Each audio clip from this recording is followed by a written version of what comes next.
नमस्कार। श्री मद् भगवत गीता स्वयं भगवान श्री कृष्ण का रूप माना जाता है तथा हम सब यह जानते हैं कि गीता के अंदर समस्त महापुराणों और वेदों का सार दिया गया है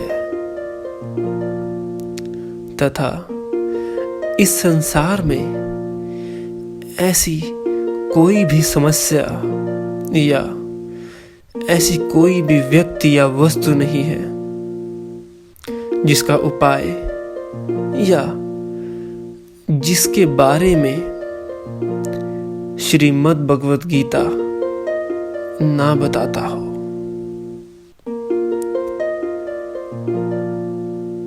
फर्क सिर्फ इतना है कि गीता का ज्ञान अलौकिक और अद्भुत है। जितना हम गीता को सुनेंगे या पढ़ेंगे प्रभु की कृपा से उतना ज्यादा हमें और अधिक और हर बार कुछ नया जानने को मिलेगा। जिस प्रकार महाभारत के युद्ध में जब अर्जुन की बुद्धि भ्रमित हो गई थी और वे यह निश्चय नहीं कर पा रहे थे कि सही क्या है या गलत क्या है अथवा धर्म क्या है और अधर्म क्या है, हम सब के जीवन में भी ऐसा बहुत बार होता है कि जब हम बहुत तनाव में होते हैं, हमारा मन बहुत विचलित होता है और उस समय हमें यह बिल्कुल भी समझ नहीं आता कि इस क्षण हमें क्या करना चाहिए। हम ऐसा क्या करें जो इस समस्या से बाहर आ सके। मित्रों, श्रीमद् भगवत गीता हर एक उस सवाल का जवाब देता है जिसकी वजह से हम लोग अपने जीवन में परेशान रहते हैं या जिन सवालों के जवाब हम ढूंढने का प्रयत्न करते हैं या यह सोचकर हार मान लेते हैं कि इनका कोई भी जवाब नहीं है।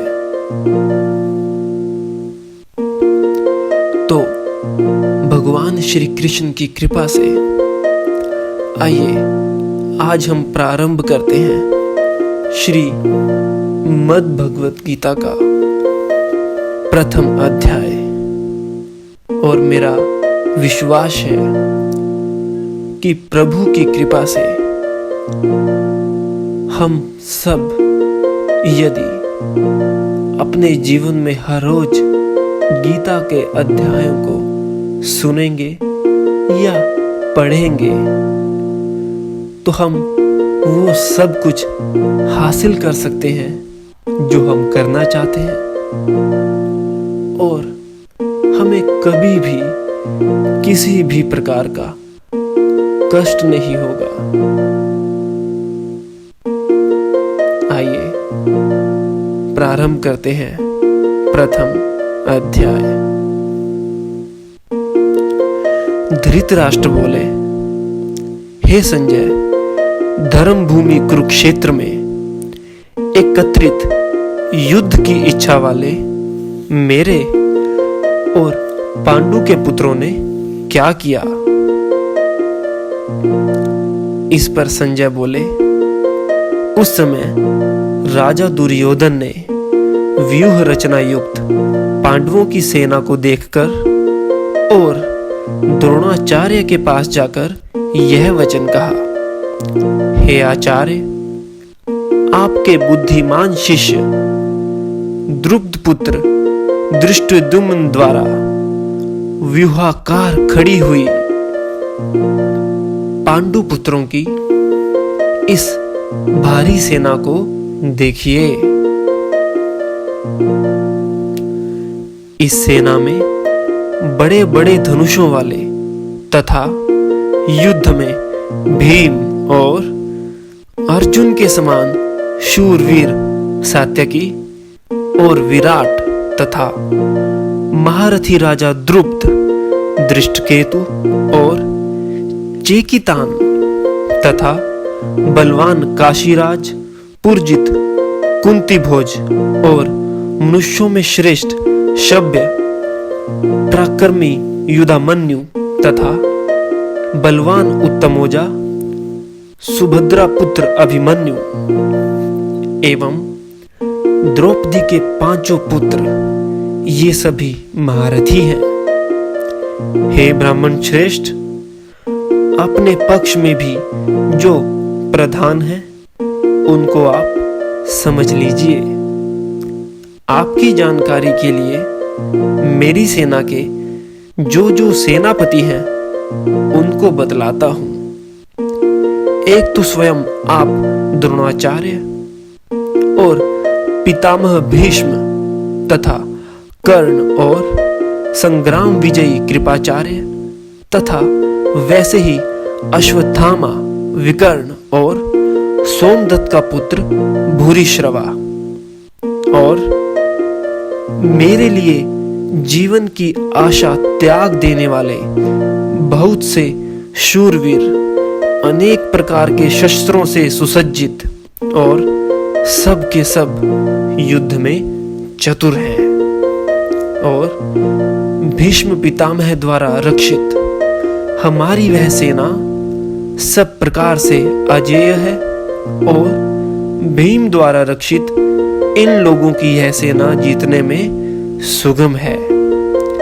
इसलिए सब मोर्चों पर अपनी अपनी जगह स्थित रहते हुए आप लोग सभी निसंदेह भीष्म पितामह की ही सब ओर से रक्षा करें। इस प्रकार द्रोणाचार्य से कहते हुए दुर्योधन के वचनों को सुनकर कौरवों में वृद्ध बड़े प्रतापी पितामह भीष्म ने उस दुर्योधन के हृदय में हर्ष उत्पन्न करते हुए उच्च स्वर से सिंह की दहाड़ के समान गरज कर शंख बजाया। इसके पश्चात शंख और नगारे तथा ढोल, मृदंग और नरसिंह आदि बाजे एक साथ ही बज उठे। उनका वह शब्द बड़ा भयंकर हुआ। इसके अनंतर सफेद घोड़ों से युक्त उत्तम रथ में बैठे हुए श्री कृष्ण महाराज और अर्जुन ने भी अलौकिक शंख बजाए। उनमें श्री कृष्ण महाराज ने पांचजन्य नामक, अर्जुन ने देवदत्त नामक और भयानक कर्म वाले भीमसेन ने पौंड्र नामक महाशंख बजाया। कुंती पुत्र राजा युधिष्ठिर ने अनंत विजय नामक और नकुल तथा सहदेव ने सुघोष और मणि पुष्पक नामक शंख बजाए।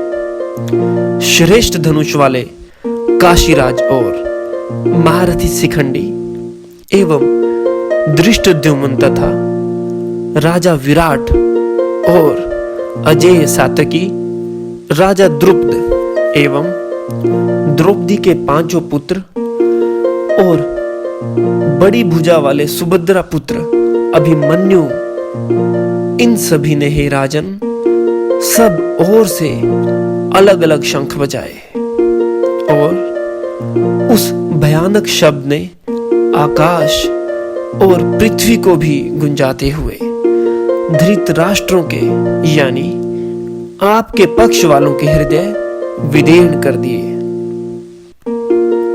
हे राजन, इसके बाद कपिध्वज अर्जुन ने मोर्चा बांधकर डटे हुए धृतराष्ट्र संबंधियों को देखकर उस शस्त्र चलने की तैयारी के समय धनुष उठाकर ऋषिकेश श्री कृष्ण महाराज से यह वचन कहा, हे अच्युत, मेरे रथ को दोनों सेनाओं के बीच में खड़ा कर दीजिए और जब तक कि युद्ध क्षेत्र में डटे हुए युद्ध के अभिलाषी इन विपक्षी योद्धाओं को भली प्रकार देख लूं कि इस युद्ध में मुझे किन किन के साथ युद्ध करना योग्य है, तब तक उसे खड़ा रखिए। और दुर्बुद्धि दुर्योधन का युद्ध में हित चाहने वाले जो ये राजा लोग इस सेना में आए हैं, इन युद्ध करने वालों को मैं देखूंगा। संजय बोले, हे धृतराष्ट्र, अर्जुन द्वारा इस प्रकार कहे हुए महाराज श्री कृष्ण ने दोनों सेनाओं के बीच में भीष्म और द्रोणाचार्य के सामने तथा संपूर्ण राजाओं के सामने उत्तम रथ को खड़ा करके इस प्रकार कहा कि हे पार्थ, युद्ध के लिए जुटे हुए इन कौरवों को देख। इसके बाद पृथापुत्र अर्जुन ने उन दोनों ही सेनाओं में स्थित ताऊ चाचों को, दादों परदादों को, गुरुओं को, मामाओं को, भाइयों को, पुत्रों को, पोत्रों को तथा मित्रों को, ससुरों को और सुहृदों को भी देखा। इस प्रकार उन उपस्थित संपूर्ण बंधुओं को देखकर वे कुंती पुत्र अर्जुन अत्यंत करुणा से युक्त होकर शोक करते हुए यह वचन बोले। अर्जुन बोले, हे कृष्ण, युद्ध क्षेत्र में डटे हुए युद्ध के अभिलाषी इन स्वजन समुदाय को देखकर मेरे अंग शिथिल हुए जा रहे हैं और मुख सूखा जा रहा है तथा मेरे शरीर में कंप एवं रोमांच हो रहा है तथा हाथ से गांडीव धनुष गिर रहा है और त्वचा भी बहुत जल रही है तथा मेरा मन भ्रमित सा हो रहा है, इसलिए मैं खड़ा रहने को भी समर्थ नहीं हूं। और हे केशव, मैं लक्षणों को भी विपरीत ही देख रहा हूं तथा युद्ध में स्वजन समुदाय को मारकर कल्याण भी नहीं देखता। और हे कृष्ण, मैं ना तो विजय चाहता हूं और न राज्य तथा सुखों को ही।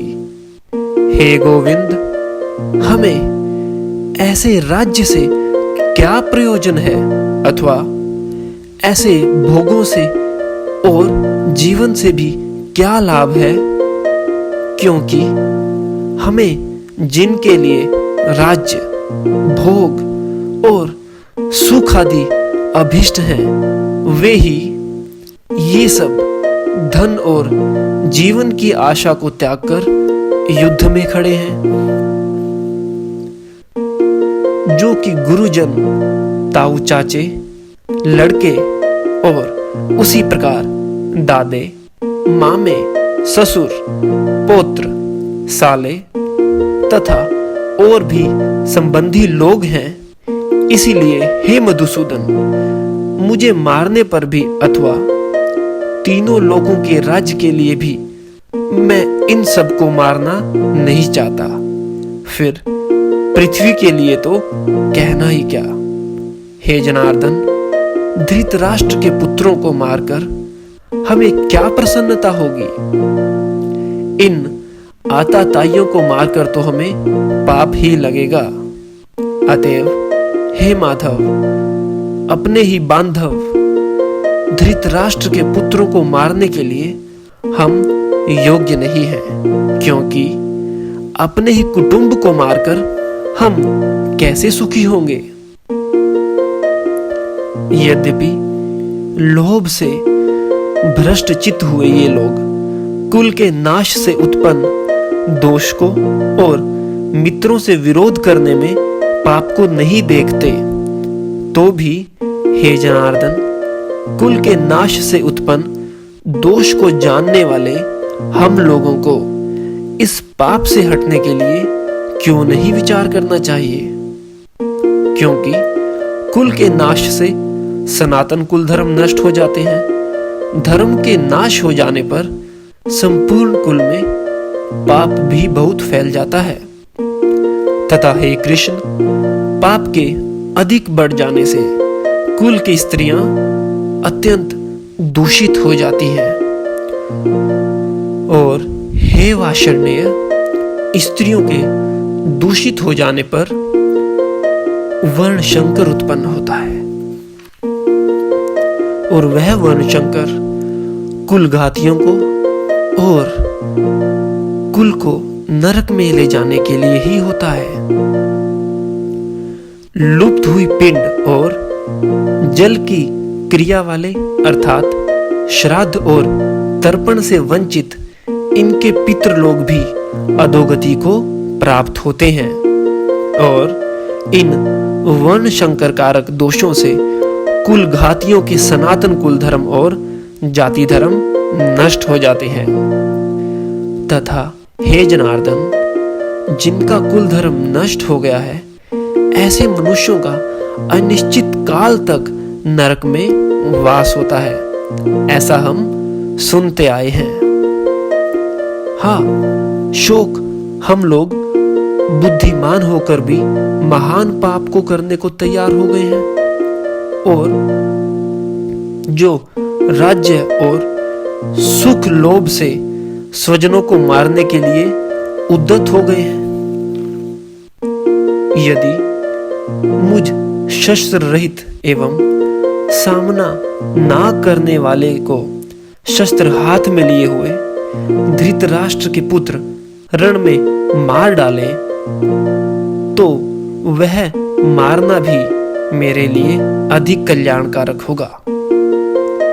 संजय बोले, रणभूमि में शोक से उद्विग्न मन वाला अर्जुन इस प्रकार कहकर बाण सहित धनुष को त्याग कर रथ के पिछले भाग में बैठ गया। यहाँ पर श्री मद् भगवत गीता का प्रथम अध्याय संपूर्ण होता है। हम सब के सामने जीवन में कभी ना कभी इस प्रकार की परिस्थितियां आती हैं जब हमें यह नहीं पता होता कि क्या सही है या क्या गलत है, या हमें क्या करना चाहिए और क्या नहीं करना चाहिए। तो उस समय यदि हम दिव्य शक्तियों, या मैं बात करूं स्वयं भगवान से प्रार्थना करें, तो हमें अवश्य उनसे प्रेरणा और उनका सहयोग मिलता है, क्योंकि देर सिर्फ प्रभु को पुकारने में होती है, प्रभु आने में कभी विलंब नहीं करते। हम सब की जो जिंदगी है उसमें रोजाना हमें चुनौतियों का सामना करना पड़ता है। और जिस प्रकार अर्जुन के सामने यह चुनौती थी कि वह युद्ध कैसे करेंगे, उसी प्रकार यह जीवन भी एक युद्ध के समान है, जहां बार बार चुनौतियां आती रहती हैं। चाहे वो नेगेटिव विचारों की चुनौती हो, चाहे वो हमारे आसपास नेगेटिव लोग हों जो कुछ ना कुछ बातें करते रहते हैं, या फिर इस प्रकार की गलत परिस्थितियां हों जो हमें मजबूर कर दें और हम ऐसा सोच लें कि अब हम हार गए हैं और हम कुछ नहीं कर सकते। तो ऐसे समय में हमें परिस्थितियों से बिल्कुल भी हार नहीं माननी है। हमें आगे बढ़ना है, भगवान का नाम लेकर, उनकी कृपा और आशीर्वाद लेकर उन चुनौतियों का सामना करना है, क्योंकि हम सब के अंदर वह दिव्य शक्ति है जो अद्वितीय है, जो अलौकिक है। क्योंकि भगवान ने मनुष्य को बहुत बड़ी शक्ति दी है, परंतु कभी कभार हम लोग उस शक्ति को जान नहीं पाते हैं। जी हाँ, यदि हम प्रभु का नाम लेके अपनी बुद्धि और मन को वश में करके अपने विचारों पे कंट्रोल करें और हमेशा अपनी सोच को अच्छा और पॉजिटिव रखें, तो आप देखिएगा कि जिन चीज़ों से हमें परेशानी होती है, वो परेशानी, वो प्रॉब्लम्स बिल्कुल हमारी लाइफ से ख़त्म हो जाएंगी। इसी के साथ यही विराम देते हैं और हम मिलते हैं आपसे श्रीमद् भगवत गीता के अगले अध्याय में। God bless you all. Thank you.